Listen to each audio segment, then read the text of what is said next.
All right, so I want to talk a little bit about heavyweight boxing and the attention economy. um, just to put things in its context from my perspective, in terms of trying to capture people's imagination, which if you are a sportsman, you kind of have to do in order to maximize revenue. So if you think about people like Floyd Mayweather, Conor McGregor, the reason why they're as popular as they are is because they are able to garner attention and people's focus on them, and that in turn kind of naturally translates into revenue. Of course, if you're a boxer, you still have to deliver. You still have to go out there and win your fights, and you still have to look impressive to a certain degree in doing that. However, when it comes to boxing, there's heavyweight boxing, as people often say, and then there's everything else. Heavyweight boxing has a different set of rules. It kind of always has had. And in terms of trying to garner publicity for heavyweight boxing, you know, people before you have done heavy lifting, particularly people like Muhammad Ali. You know, his mouth and his promotion has almost guaranteed any heavyweight boxer who's able to excite the ability to capture the public's imagination. That's just going to happen just because you're in the heavyweight division. It's the glamour division of heavyweight of boxing. And so a classic example of that is Mike Tyson. The reason why Mike Tyson was such a phenomena was A, because he was a heavyweight, and two, because he was basically a kid, 18, 19, taking risks. You know, he was exciting, he was ferocious. You just needed to watch him fight to be excited about him. And he was so young. I'm sure if Mike Tyson was like 32 and doing what he was doing when he started off, it wouldn't have been such a thing. It was because he was so young. But in terms of garnering attention through his words in his early career, he didn't have to. He was this quiet speaking guy. You could tell that he had something about him, but generally he was quiet speaking. It was only when his career started taking more of a downward turn that he became more eccentric before fights and would say things like eating people's children and all that kind of stuff. So you kind of, as long as you're an exciting heavyweight, the money is there to be made. But since Mike Tyson, there's been a bit of a dearth in heavyweights. I mean, obviously you've had your Evander Holyfields, your Lennox Lewis's, again, garnered a lot of respect simply because they were heavyweights and very good.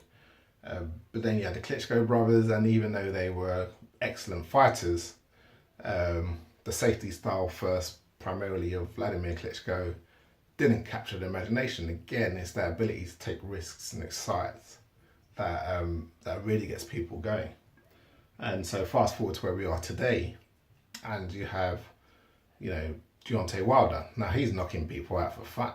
The problem is he's not taking risks, or he's not seen to be taking risks.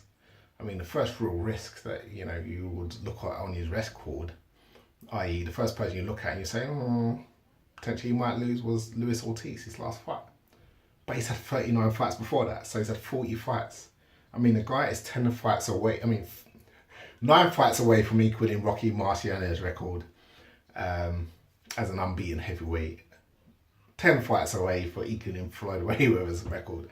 Now, if you contrast the fighters that Floyd has fought against the fighters that Wilder's fought, it's like night and day. So the reason why Wilder isn't as wildly popular as he perhaps should be based on his fight style is simple. He hasn't taken enough risks. He's been in the game for 10 years, and essentially the quality of opponents that he's had by and large has not really been of the caliber to capture people's imagination. Now, if you contrast that with Anthony Joshua, he was a late comer to boxing.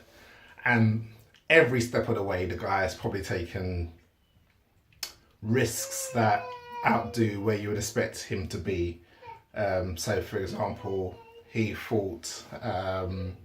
I remember watching him at the 2012 Olympics, and the talk around then was like, this guy's only been in boxing for a couple of years, and he's going for gold, and he won gold. And although the final was a bit controversial, he won gold, he took the risk, and it paid off.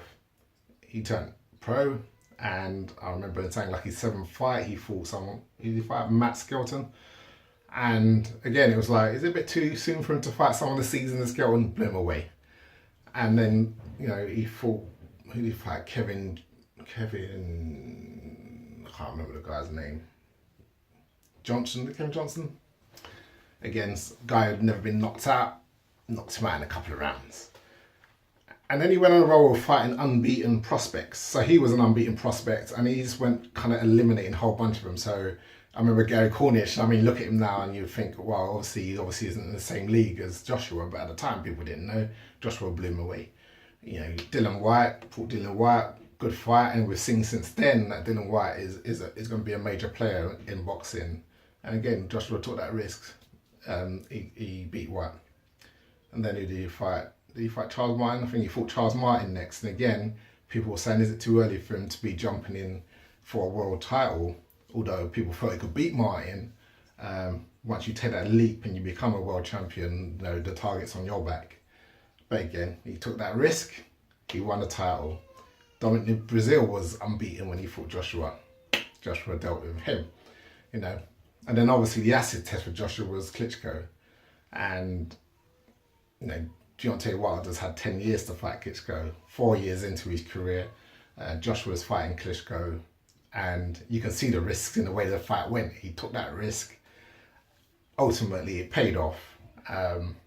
And this is the reason why Joshua has the kudos and the respect in the UK that Wilder doesn't have in the US. Because being over here in the UK, we know that Joshua, as kind of quiet as he might be, handles his business. He handles his business when it comes to boxing.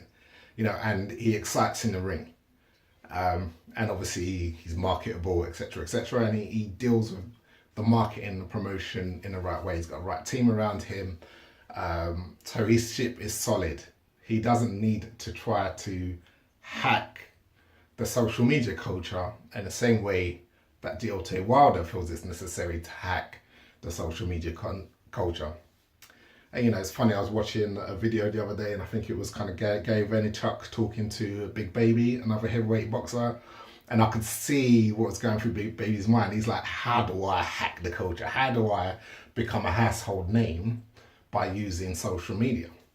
And I think that's where Deontay Wilder is at the moment. So you see him making those comments about, I want a body on my record, and now he's out there and he's saying, yeah, I'm going to offer you 50 million quid and this, that and the other, and it's all on Instagram, it's all in the social media sphere, and it's all just an attempt to garner that attention. But you're a heavyweight boxer.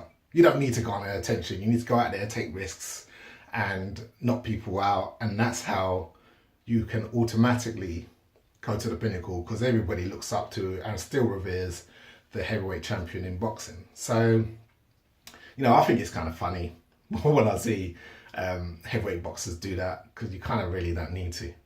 The lighter weights, life's not fair. You kind of do need to do that, because it's not as glamorous as the heavyweight division. But if you're a heavyweight and you're banging people out, you're taking risky fights with people like, you could lose this, he could get knocked out at any moment, people on the edge of their seats. And let's not beat around the bush. A Joshua Wilder fight, no matter which way you see it, will be one of those fights that people look at and be like, oh, either one of those, if they get caught, can go out. So they're both taking a risk. However, what I think is going to happen is that once you see someone come out in public and say something like Wilder said, it's likely to be another year or so before we see that fight. I hope I'm wrong. I hope we see it before then. But I'll just say, guys, get in the ring, fight it out.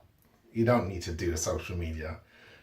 Muhammad Ali's done that for you guys years ago. You know what I mean? You get in there, you take the risks, you fight, let the best man win and take it from there. So that's just my take on the whole, 50 million Instagram offer to Joshua from Wilder. Yeah, so I just thought I'll put a little bit to camera. I'm out, gone.